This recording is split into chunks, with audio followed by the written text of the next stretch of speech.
Good evening. Welcome to our Inside Out New Music for Steel Pan concert. We're happy you're here. So for those of you joining us on Zoom, you all are pretty used to this now. It's wonderful to have you here. If during the course of the show, if you wouldn't mind staying muted, and also your camera could be off until we get to the Q&A at the end, that'll help us with our spotlight feature that's streaming to YouTube. If you're joining us on YouTube tonight, welcome. We're really happy you're here. I'm CJ Mingy, Director of Inside Out Steel Band, and we are based in Austin, Texas. That's where I'm coming from tonight. Our performers and composers are spread out all over the US and Trinidad and Tobago. But Inside Out was founded here in Austin, Texas. We're a 501c3 nonprofit organization, and our mission is very simple. It's to build community through music, and it's something we've been doing for over 20 years here in Austin. We have a community steel band program. We do short-term and long-term residencies in schools and community centers in Austin and greater Central Texas, and have an annual concert series as well, of which this show is part of it.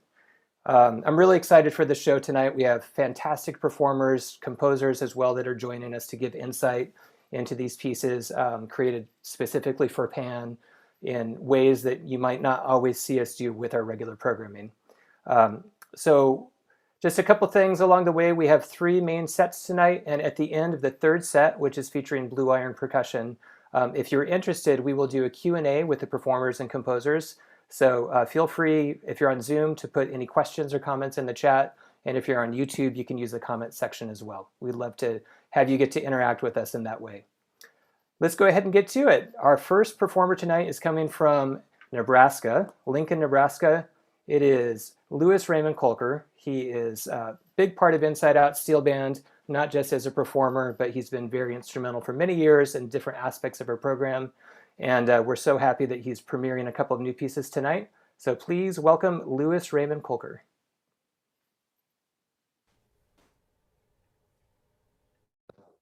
Hi, everyone. Thanks for being here. So I'll be playing 2 pieces live tonight in addition to a video. The first one will be the world premiere of a piece that I commissioned by Caleb Pickering for solo tenor pan. I could tell you about it, but through Zoom, Caleb is here, so I'm going to ask him to talk about it instead. Yeah, thanks, Louis. Louis asked me to write this piece for him. I guess it was the summer of 2018. And then, we all got busy, and then the world kind of imploded for a year. So we've had to put it off, the premiere, for quite a while, but I'm glad, it's come back around full circle. But this piece he's playing, Oxenfree. With most of my music, I've always just wanted to write the music and then kind of let the name come after it. So this one, Louis is definitely a pan player. I would say I'm someone who dabbles in pan. So I tried to write a piece that would be a little technically challenging, but also a little bit improvisatory in aspects, and give Louis a chance to shine both musically, rhythmically, and technically as well. Thanks again, Louis, and I hope you enjoy Oxenfree.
All right, thank you, Caleb. That piece is a workout. I posted maybe a month ago, like if you're looking for a good personal trainer, just play a piece by Caleb instead.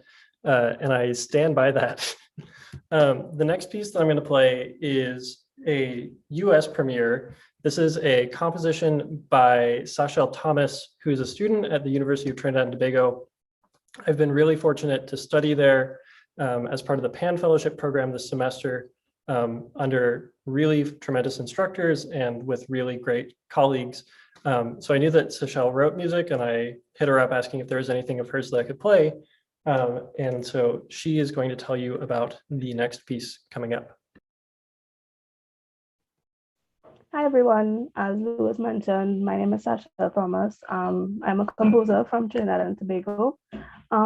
This piece, basically, when it started up, I wasn't sure which direction it would take, simply because it was, all I saw it as was a requirement for a course that I was taking at the University of Trinidad and Tobago. But at the same time, I was also taking a course in world music, and something that really stood out to me was the Chinese zhong. So in some of the fast passages that you would hear him play, it's supposed to mimic the sound of the zhong. This piece for me turned out to be very therapeutic in a sense because, well, this year actually is 10 years since I lost my grandmother. And this piece, in a sense, kind of helped me come to terms with certain things and like certain aspects of life and, you know, letting go and moving on. So yeah, I hope you all enjoy this piece. Thank you so much, Louis.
Thank you, Sachelle. Thank you again for letting me share that piece. That was the United States premiere. I hope that more panists in the United States play that piece and hit up Sachelle to get that music from her. I think one of the best things that we can do for the instrument is play music that comes from Trinidad and as well as other parts of the world. And that doesn't just have to be the classics, doesn't just have to be Pan and A minor. We can play contemporary music from all over the world.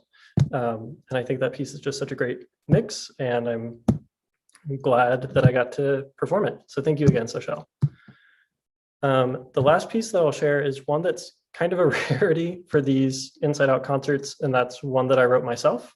I'm usually doing the composer spotlights, trying to feature other composers and bring them to audiences. But I just had this piece performed for the first time just about 2 months ago, and it is new music and there is a steel pan in it. So I figured, why not now? Why not on new music for steel pan? So this is Canopies, which I composed for the Trace Chamber Society, which is a mixed chamber ensemble of flute, clarinet, violin, cello, piano, and myself playing percussion. And this piece uses Tanner Herod, who is a good friend and a great electric guitarist and composer. And I was really excited to bring him into the mix for this piece, just because I knew that I wanted to make music with him now that he's in Lincoln pursuing the doctorate in composition here. So this piece is inspired by a part of a trail that I discovered last year during my quarantine walks. It's this really magical place where like everything else kind of disappears, the city disappears, and you just see all these trees protecting this kind of empty space. And so you'll hear that emptiness as a 2-note motive, just this trill at the beginning that is borrowed actually from a Ravel string quartet. But it takes that trill and it just blows it up and thinks about like what is actually existent in that emptiness and in that space. So this is Canopies, performed by Trace Chamber Society.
Thank you, and thank you to all the people in the YouTube chat who are saying all those nice things. I needed to grab a cup of water after playing Caleb's piece, but I'm back.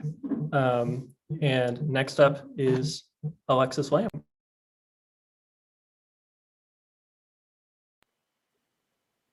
Hello, hello. Thank you all so much for having me. Let me just make sure here. I'm so happy to be here, and just wanted to double check if everyone can hear me okay. Any sort of thumbs up icon would be great. All right, groovy, thank you. So I'm really happy to be here again with Inside Out Steel Band. I was fortunate enough to be featured last year or earlier this year. It's all sort of a long blur's day, but featured as a composer on one of their composer portrait concerts. And tonight I thought instead that I would give you a little bit of insight into my writing process in 4 different contexts that I've written the pan or like included pan in with my music. So the first thing that I wanted to just talk about was how all 4 of these experiences, although they have similar instruments involved with them, they come up with very different problem-solving strategies along the way. And the biggest thing that I always try and keep in mind, regardless of if I'm writing for pan or for clarinet, is to make sure that it is as idiomatic and accessible as possible for the performer. So when I'm thinking about that, the first thing is, I do play steel pans. I have a set of seconds, but I started on cello pans and quad pans at Northern Illinois University. I had to learn about how the tenor pans are set up and the bass pans, and I had to really get behind the instruments and have diagrams in front of me at all times and sort of mimic what it would be like to actually perform those instruments. And so the first piece that I delved into with my writing style for steel pan was a piece that I wrote for Northern Illinois University called Spectrum. And actually Lewis featured it with a series of other steel pan musicians on the last composer concert that I was a part of. So I wanted to just briefly talk about this one because not only was it a different experience just learning about all the different pans and working through them, but also stylistically, I was listening to a lot of minimalist music and really trying to focus on slow, gradual processes. And recently, it was actually long after I wrote the piece, but recently I had a lesson with the composer David Lang, who said, if you keep something the same, then you can notice the changes around it. And I thought that was so profound because, a lot of times one of my biggest concerns with composing is how long can I sit on this idea before it becomes too long? What is my own structural metabolism of the music that I am composing? And so that was sort of a risk that I took with this piece, Spectrum. But along the way, what I realized was that I could maintain some of the repetition while also allowing certain features for different instruments to come in and out of the texture. But one thing I also was specifically focusing on in this was the small relationships that I could form with each of the pitch cells that I was using.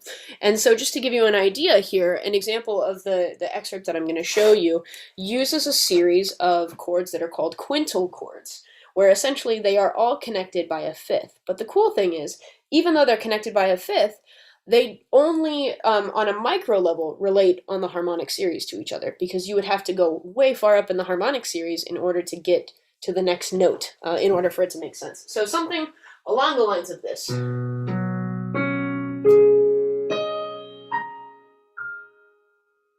So really open, it allows for a lot of sonic possibilities, but the really beautiful thing about steel pan is that when you get all of those colors together, the resonance that you get from it is just like this whirlpool of sound, and I think it's just absolutely extraordinary. So to give you an idea of that, here is a brief excerpt of the piece Spectrum as performed by the Northern Illinois University Steel Band.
So again, leading into that sort of openness where I was able to feature the double seconds while also allowing moments for the basses to come in, the tenors, the quads, the cellos, and move around there.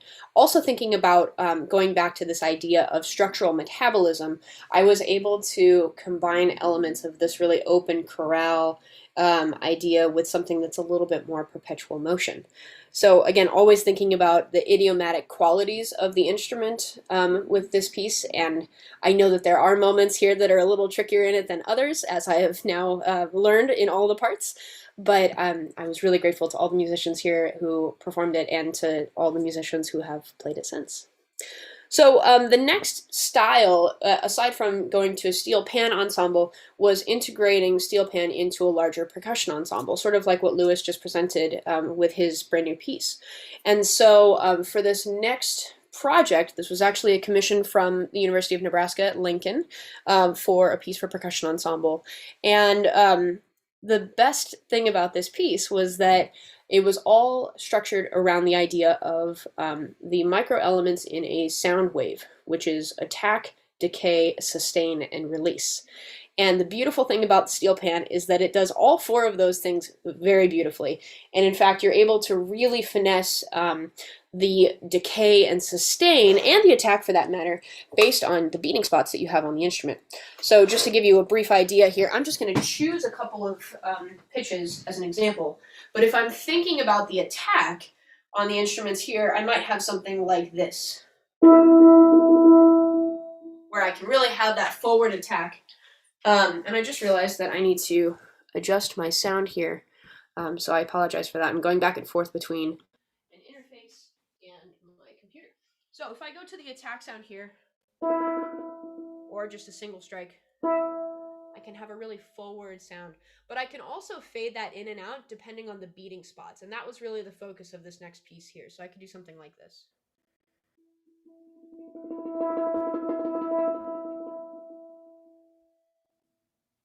So just by moving in and out of the beating spot areas here, I'm able to really achieve all of the nuances that I wanted to and allow the instrument to blend within all the other percussion sounds. It was a really sort of interesting experience because this was the very last thing that that was performed, or really the last thing that I did before everything shut down. This day in particular that we did this sort of rehearsal performance was the day that the university closed down in 2020. So really special opportunity here. And just to give you an idea of the steel pan in this context, here is a bit of enveloped.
So just to give you an idea of what it feels like to integrate the steel pan into a larger percussion ensemble context, like I was saying, that piece just really set itself up to be extremely complementary with using the pan, because of the nature of wanting to really focus in on these elements of attack, decay, sustain, and release.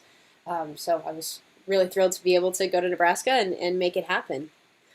So those are more of the steel pan in ensemble contexts that I wanted to talk about today. But again, always critically thinking about the idiomatic nature, the clarity of the sound, the accessibility of it, the performability of it, and if it's fun, if it sounds good, if it feels like that's the way that the music is supposed to be.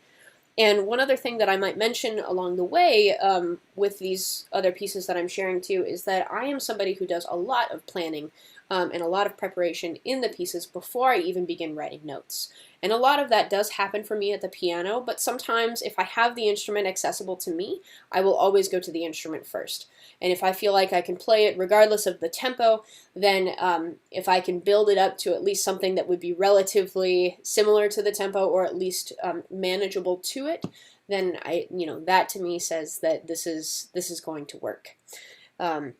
So just to give you an idea of the ensemble pieces. So moving on to the other side of solo pieces and sort of improvisations and writing for myself. So I'm going to start with the solo piece, and this was a solo for someone else. So I'll say solo for someone else versus solo for myself. I actually wrote this piece for Lewis last year and a half ago, and he did a phenomenal job with learning it, far better than I could have expected. But I was also, like I said, in the planning stages, thinking very critically about a couple of symmetrical chords and what happens if you share some pitches in common with the chords, but you can kind of change the other ones around it. So just to give you an example at the piano here, if I'm playing, there's two, well, I'll go back into detail here. There's two extremely symmetrical chords in the Western canon, and home concerts mean that my cat might join in and say hello. So, yep, see? So there are two extremely symmetrical chords. There's the augmented triad, so something like this. And then there's the diminished 7 chord, so something like this. Now, the really beautiful thing is that you can have some elements of them where they match, usually only using one pitch, and then others will kind of surround it. So you'll create this pitch collection that becomes extremely rich and extremely versatile and does much more than just those 2 chords that were mentioned. So in this first example, I'm going to play it for you at the piano first, and then I'll play it over on the pan. This is my G diminished 7 chord for all you theory fans. If I keep the G the same, then I can also play my G augmented triad here, and I end up with 6 different pitches.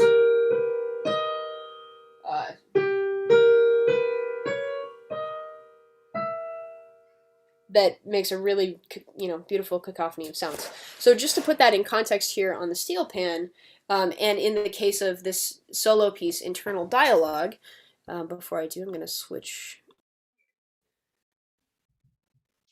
So just to give some context here, for those of you who don't know, with the double second steel pans, they are each their own whole tone scale. So each of the pitches on here is a whole step apart from the next preceding pitch of the scale. And so when you combine it together with those groupings of pitches, your augmented triad will always be in the same pan. For long story later, if you want to ask me about it, I'm happy to go through it. But we would have the same thing like here. So all of this is already very idiomatic to me because I'm stationed in one instrument. If I go to the diminished 7 chord, it's also extremely idiomatic because it alternates hands. So I would go something like this. Versus the... So if I take those sorts of groupings and I put them together, you might get something like this.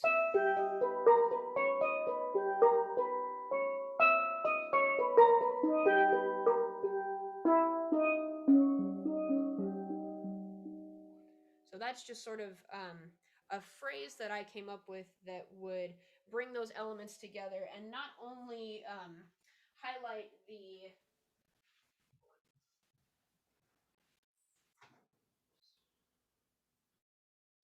sorry, just wanted to switch through microphones, not only highlight those two chords, but all of the sort of nuances in between.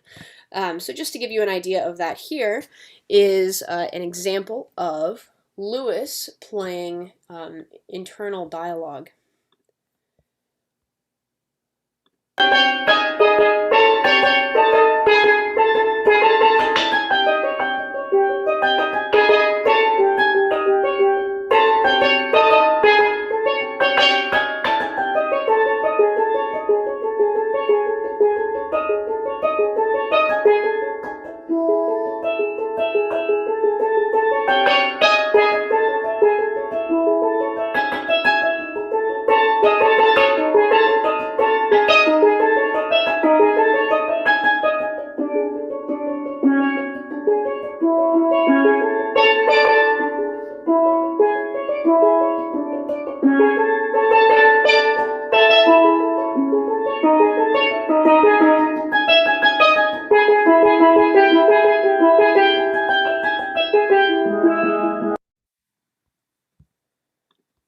And as was probably obvious on the screen there are 3 pans, so that's a combination of double seconds plus the single tenor pan that I have right in the middle, just so that I can also expand the range. But one other thing that I wanted to talk about with that is this idea of unpredictability. And even if you have something that does seem like a gradual process, what can you do as the composer to upset anybody's expectations of what's going to happen next? And so in that particular section, what I was highlighting are these double stops where he was playing with both sticks hitting the pan at the same time, and then integrating these other lines with those combined chords all together. And later on in the piece, spoiler alert, you get a lot more of that, but the really cool thing is that it sort of comes and goes without any real knowing of when something is going to happen next. So again, really grateful to Lewis for putting that together. And then finally, when I write for myself, I get a very different experience overall. I have this solo project that's called The Concord of Discord, and it is a combination of percussion with speaking and electronics. And my goal with this is really for me to highlight my voice, because I like using my voice, but I just don't like singing. I'm not a great singer. You can ask for it, but it's not going to be pretty. I do love using text, though, and I also love the ability to still be able to perform and combine all of these beautiful sounds together and sort of use it as a form of storytelling and sharing my own personal experiences. I'm also really bad at writing for myself, because everything that I have to write for myself has to be some sort of improvisation, has to be some sort of guided improvisation. Meaning that if I have an idea that I want to use, I have to write it as a cell or something that I'm able to transform and repeat as many times as I would like to in order for it to fit my performance at that moment. I've spent a lot of time with my practice sessions practicing improvisation and what happens if, especially if I'm in the middle of a piece that is memorized and it's through composed, what happens if we forget? Because everybody forgets, and that's okay. If you can find a way to get yourself in that style and sort of swim around the area that you're looking for and come back to it, it's extremely effective and a super, super useful skill for any musician, for any public speaker, for anybody who does anything as a performance altogether. So if I'm thinking about when I'm working on music for myself, for the Concord of Discord, I will come up with something like this. This would be one cell at a very slowed down pace that I might try.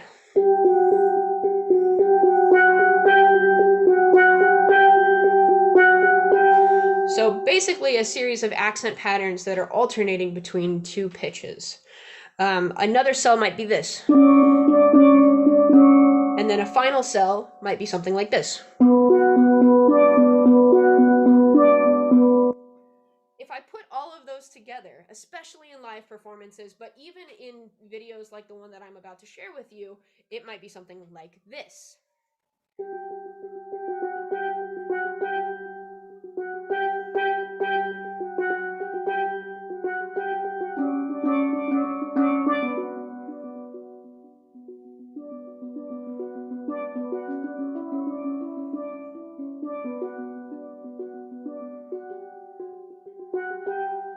And so that process can continue.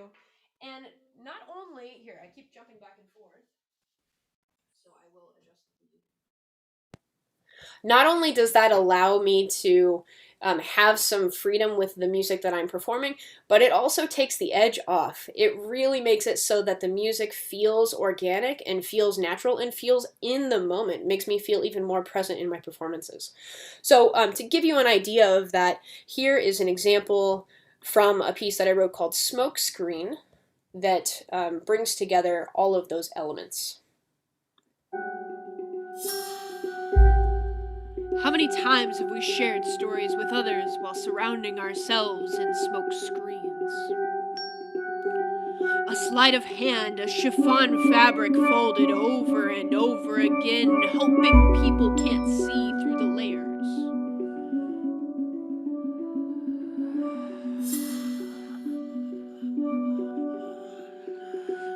Smoke screening, filtering, concealing. But just like the makeup, it doesn't conceal all our blemishes completely.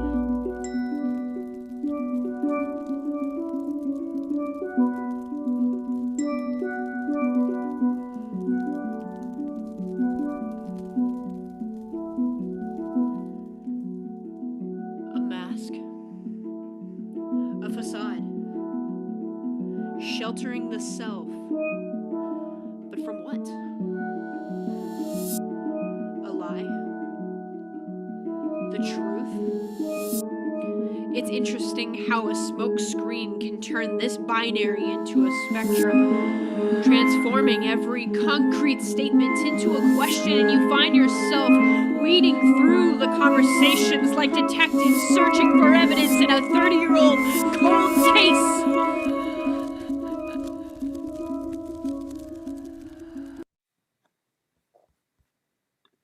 Cool. So just to give you an idea there, everything that I was playing was written out, but it was all basically fitting on one sheet of paper, and I memorized these cells, and I practiced getting in and out of the cells, and feeling like I can be one with the music so that I can make it as fluid and natural for me as the performer. I cannot necessarily expect that from my other performers because I have the luxury of also having written the music, but it is a really beautiful experience to have all four of these perspectives, whether it's full steel pan ensemble or percussion ensemble or writing a solo for somebody else or playing music for myself. So I want to thank Inside Out Steel Band again and CJ and Lewis for hosting tonight, and I look forward to talking with any of you afterwards. Thank you so much.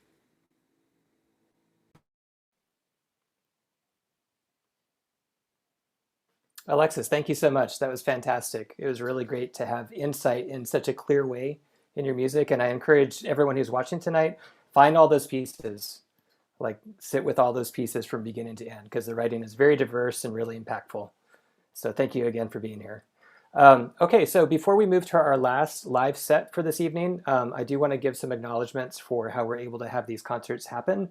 First off, the City of Austin in part funds our Inside Out Steel Band concert series. Thank you to the City of Austin for continuing to do so.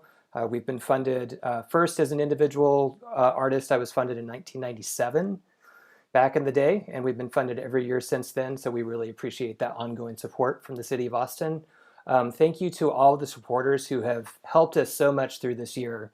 It's been such a, everyone is saying the same thing, but it's been such an interesting year full of all kinds of problem-solving challenges for artists and musicians. And those of you individuals who are tuned in tonight that have supported us both through donations with our digital ticket option on our website, those of you who have donated separate from that, and then those of you that donated through the Amplify Austin campaign in March, we really, really appreciate the support. That's how we're able to have so many artists participate in these shows. And if you are interested in keeping up with us, you can follow us on social media as well as our Inside Out Steel Band website.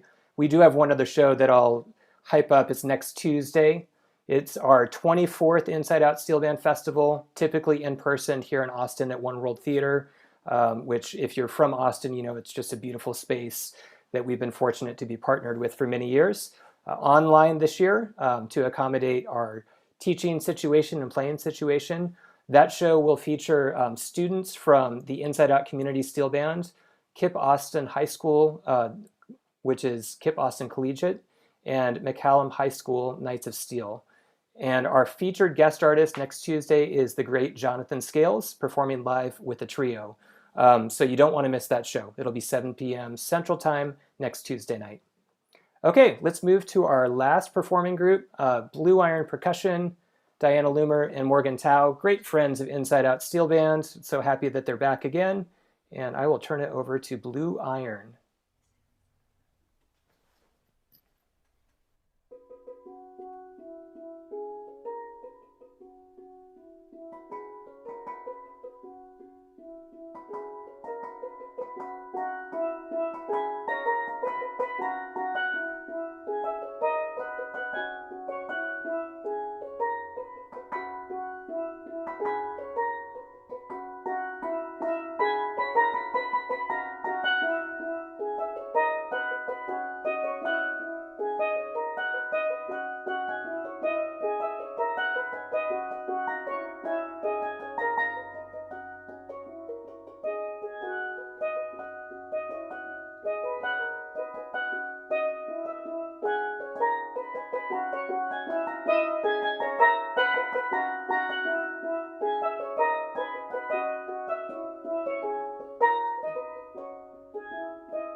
Hi everybody, we are Blue Iron Percussion.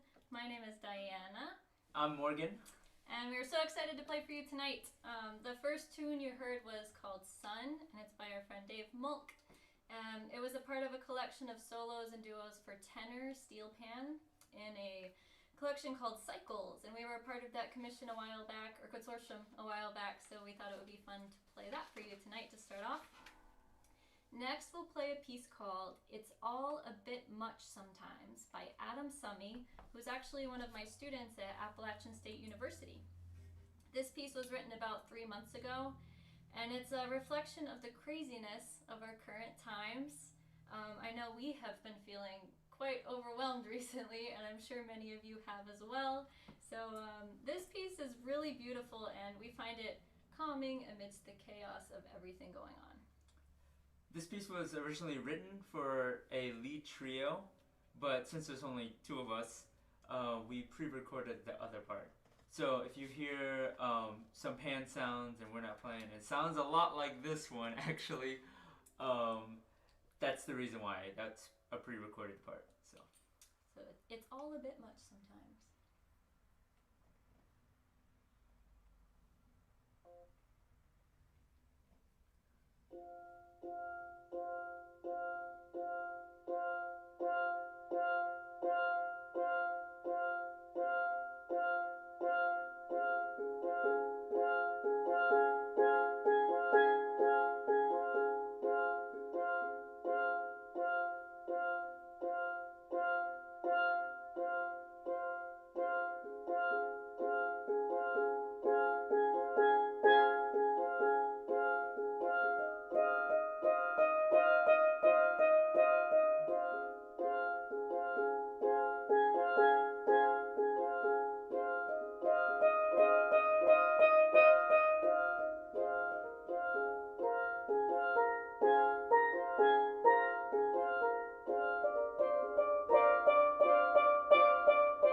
Okay, so for our next set of pieces, we'll be incorporating some percussion.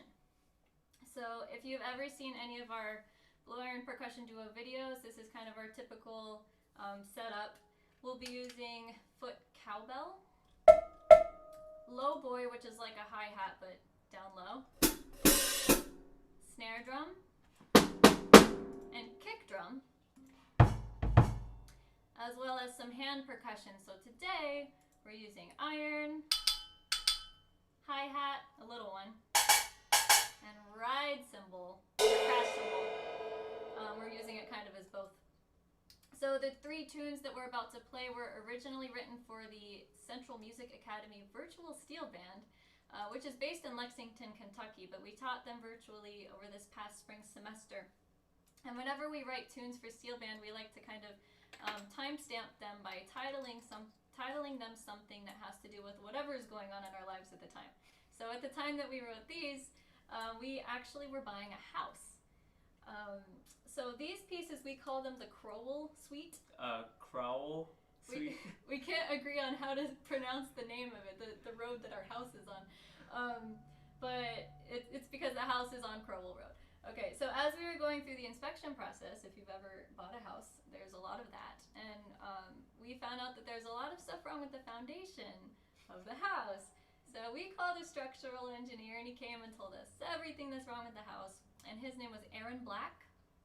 So we actually call this first tune AB, which is short for Aaron Black.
We immediately noticed that there were 3 what looked like trees growing out of the ground.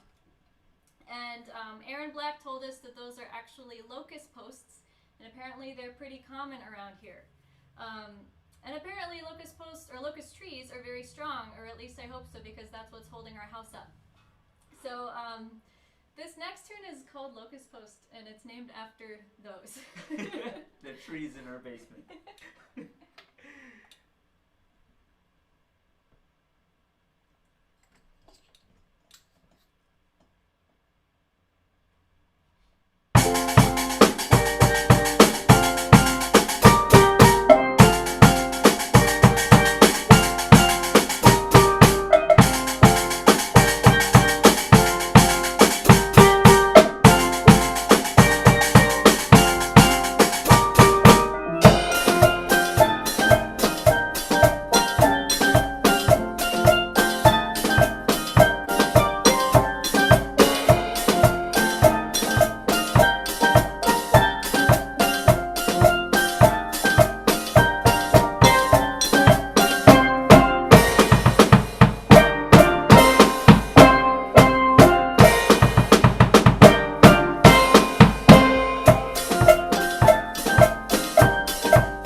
all the inspections were done, we did end up deciding to buy the house.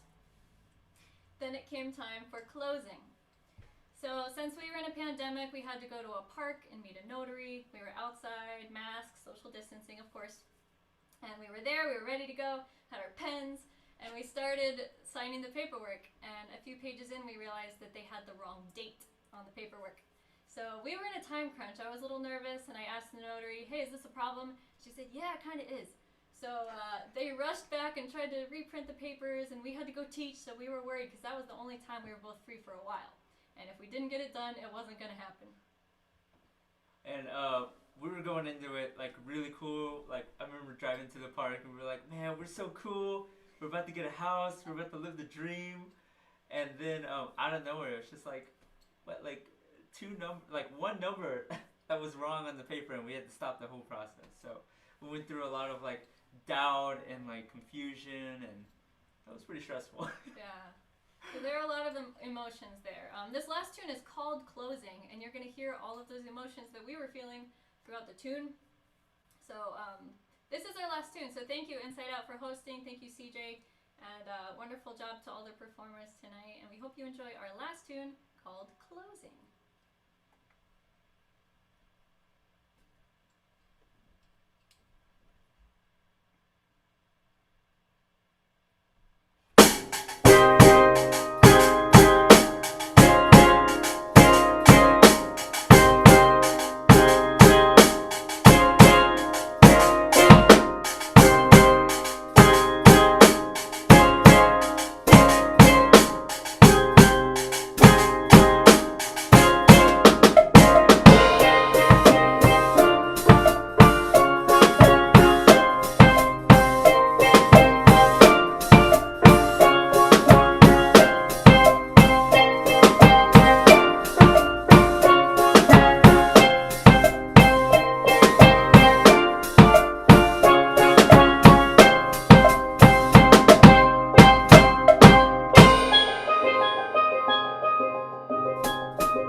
Great set, Morgan and Diana. Blue Iron Percussion coming to us from North Carolina tonight.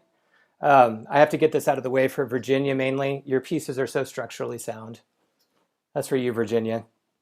Really wonderful set. It's fun to get to hear insight also into what was going on for you at the time that you created those last pieces. Again, thank you so much for joining us from wherever you are. Please plan to join us next Tuesday at 7 p.m. for our last online show for this spring concert series, and we would love for you to stay connected to Inside Out. Although we're moving back into in-person this summer, and we'll prioritize getting to connect in person with our Austin community, we will still have online programming, just not as frequently. And we want to find a way to connect both here in town and with folks that have found us, or in the case of a lot of the performers, people that are friends of ours who have moved away from Austin. Okay, so let's go ahead and move into the Q&A. Let me get this adjusted here. And we will basically watch the chat for any of you that are logged into the Zoom. And we'll also watch the comments on YouTube. So if you have anything you would like to ask the performers or our composers that joined us, a big thank you to Sachelle Thomas and Caleb Pickering for coming tonight, giving insight into your pieces, and also agreeing to stick around so we could maybe hear a little bit more from you. And once again, I want to encourage all of you listeners to go find more music of all of these composers and performers. It's just, there's so much good music these days. And this has really become one of my favorite Inside Out shows. We've done this probably for 5 or 6 years now. And it's just fun getting to hear what new things are happening, different voices with steel pan, different ensemble configurations with steel pan.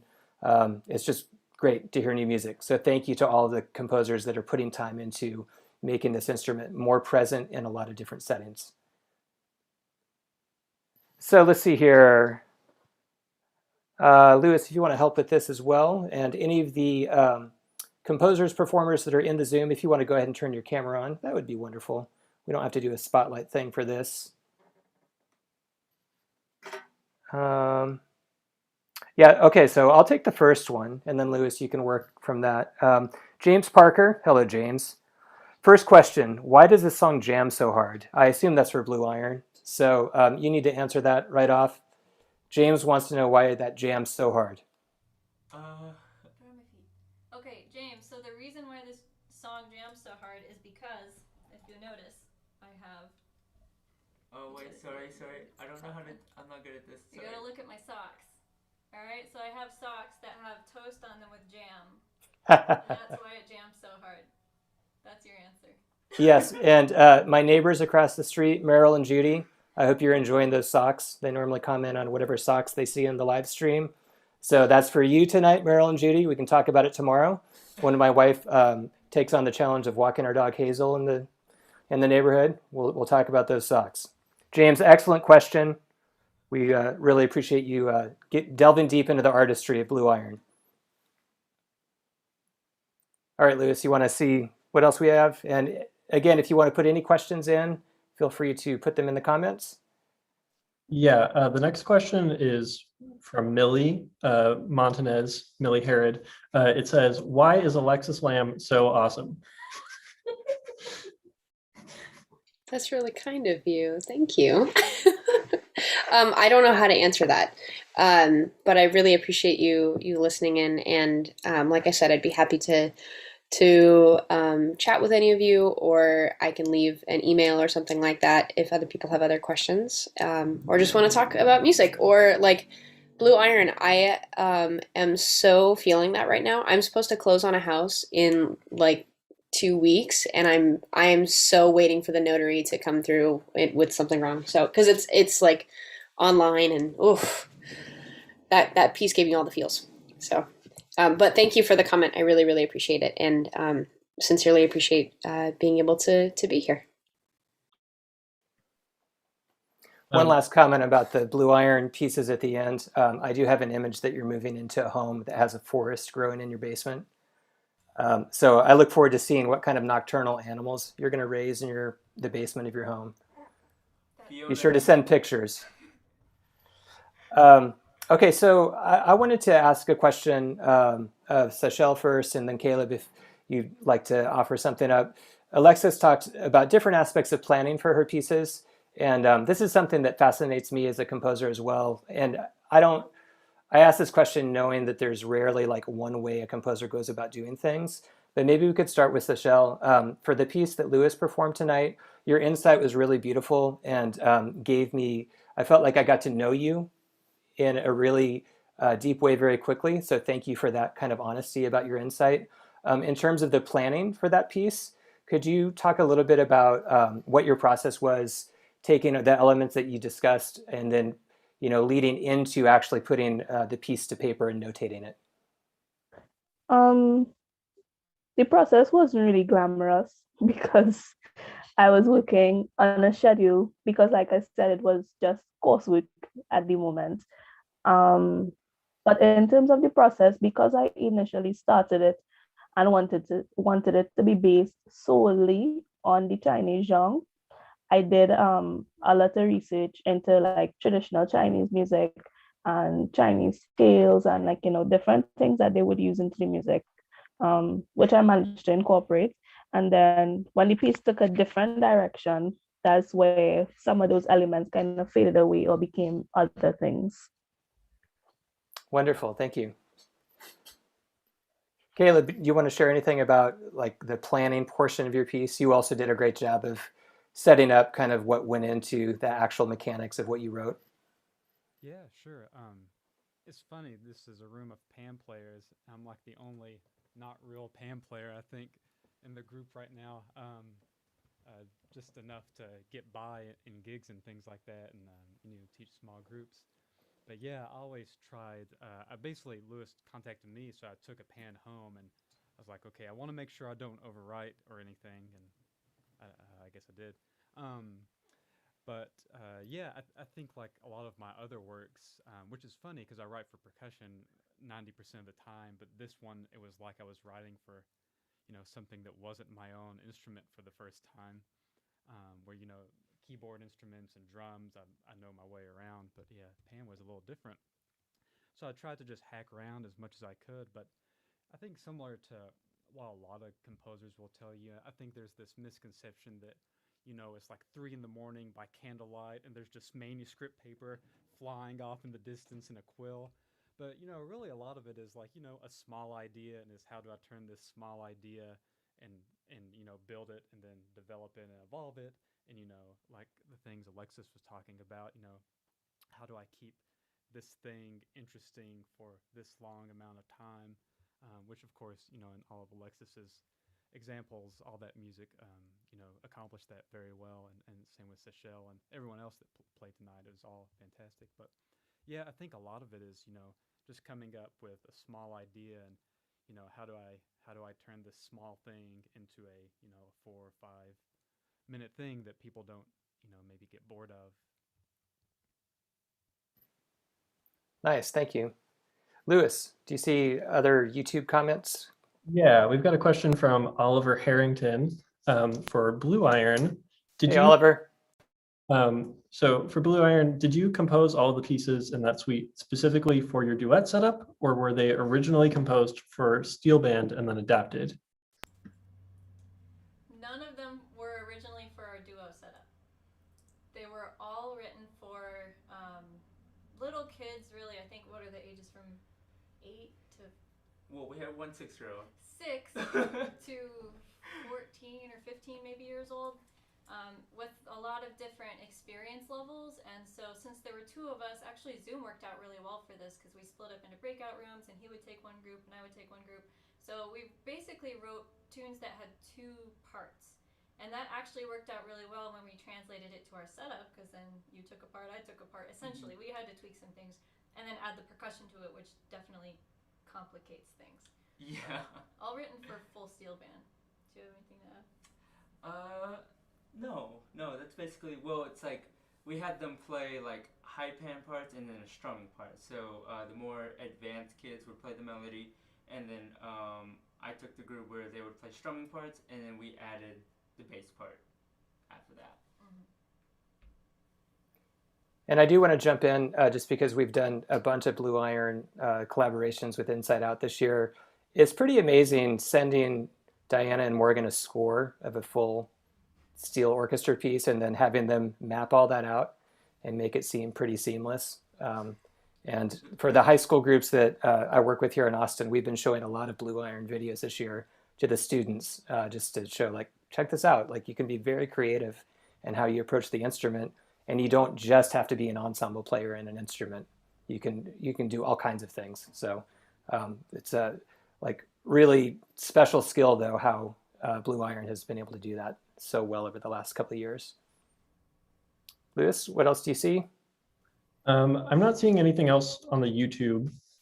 We've got some comments in the Zoom chat about Alexis potentially being a music YouTuber, which I think is a great idea. Maybe if you're not too busy with your studies next year, that can be a side gig. I guess one thing to highlight Sachelle and Caleb's work, maybe Sachelle, will you go first and talk about what you're working on? I know you have a recital that is going to happen eventually. And then Caleb, you can talk about a recent project after that.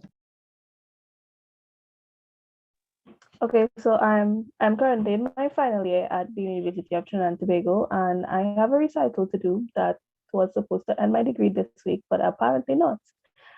It got postponed because of the spike in COVID here.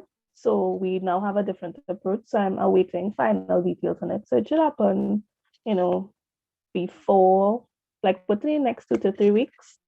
Outside of school, I'm currently working on other solo and duet pieces for steel pan compositions. And I'm also transcribing some classical pieces as well for steel pan, solo steel pan, as well as a full steel pan. And I really would like to release my first single before the end of the year, but I have to see how the situation goes here. I don't want to be too much out of the house.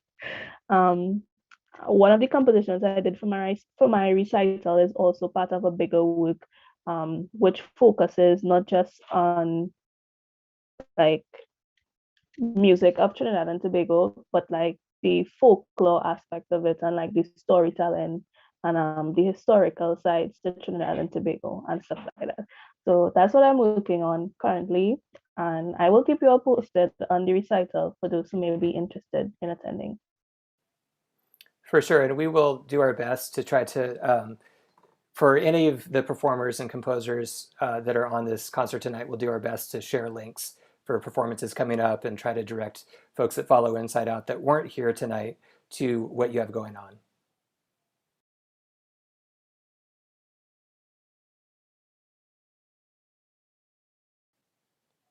I think, Caleb, you're up if you wanted to talk about a... Sorry, I didn't give you the proper prompt. I was falling down on my MC job. No, I was zoned out. Too busy scrolling through social media or something. No. Yeah, things I've got going. It's kind of nice, I think, for all of us here probably in the room. The semester is just kind of wrapped up. So I teach at James Madison University in Harrisonburg, Virginia. So now that all my duties there are wrapped up, summer is really my big boom time for creativity and stuff I can get going. But a big project that just got wrapped up is my, I guess we'd call it marimba plus quintet, that stock setup we've seen a lot in the classical percussion world, where we have a marimba soloist accompanied by a small band of 4 to 5 accompanying players on percussion. But my new piece, Berserker, just came out.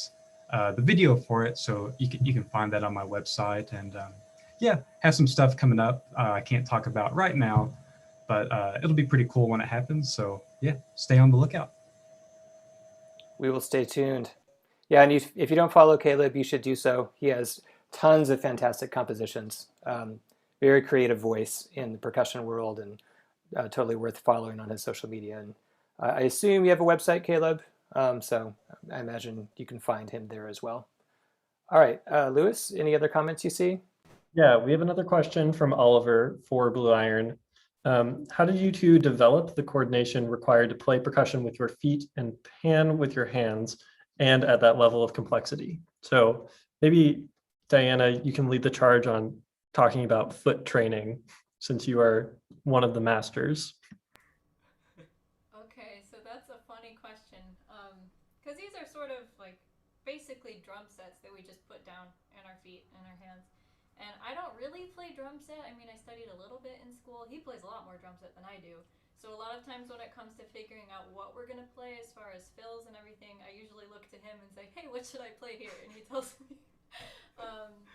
But then coordination-wise, yeah, it's very similar to drum set. I do timpani pedaling, which is what Lewis is referring to. I play a lot of melodies and scales and things on timpani. So for me, I guess a lot of the coordination came from that. What do you think? I would say yes. And then yes, my coordination comes from just a little bit of a background in drum set. And actually I just realized there's this point where, like, as we're playing the duo stuff, I can like split my mind a little bit, where I can just now play things I hear in my feet while I'm still holding and comping chords in different ways. So, which is a little bit like drum sets. Like, we start to hear it now, and we can kind of separate our ears a little bit more to kind of say, hey, if I want something percussive, I'll just move my feet in a different way. And if I want something melodic or add some like notes to the chord, I can just do that with my hands now. So. Because once you built up the coordination, just like with just drum set in general, you can kind of do what you want, do what you hear. And then as far as how it applies to this setup and these pieces, it really just came out of necessity. So every time we want to hear something, we figure out if it's physically possible and how. Like when I started playing, I could not do the splash with the hi-hat. I couldn't do that at all. And so we just kind of figured it out one step at a time until we've gotten to where we are now. I will say, I did play soca in my feet and just played scales for hours before it was like, okay, I think I could do this. That's a good one. Yeah.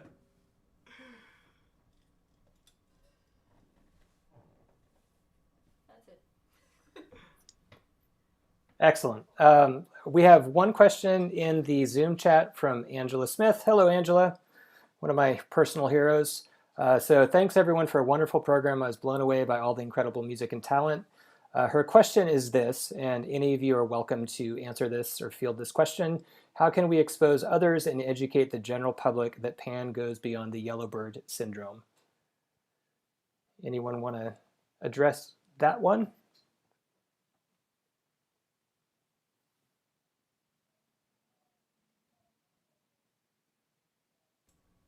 Can we say Lewis should go for it? Lewis, you're in.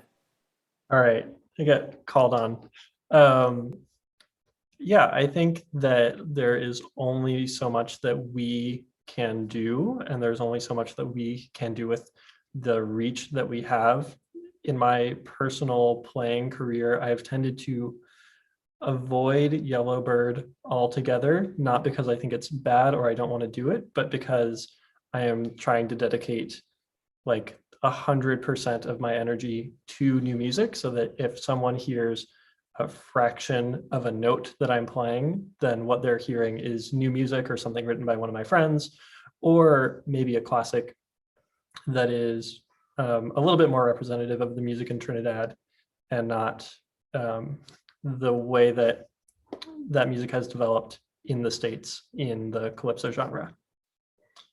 But I would also be interested to hear what anybody else has to say about it. This is a conversation that we had a couple times in the classes that I took at UTT, including History of Steel Band. We talked a lot about the spread of Pan and kind of what that means and what that means for music.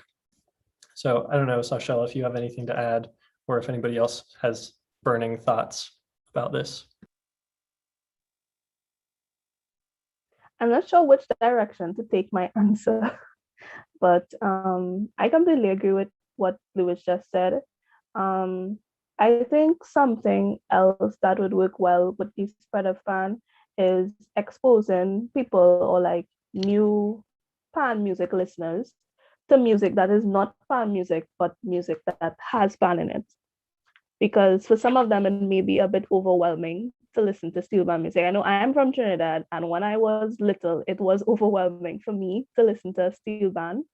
So I think it would be great to expose them to music that contains Pan, and then gradually work their way up to full steel band music, or music that is just Pan alone. Yeah. And And Sachelle has made a playlist of a lot of music that contains Pan in all sorts of genres that you can find, I think, on Pan Magazine, Spotify. Yeah, Pan Magazine, Spotify playlist, and my personal YouTube channel. I'll get those 2 links now and I'll put them in the Zoom chat.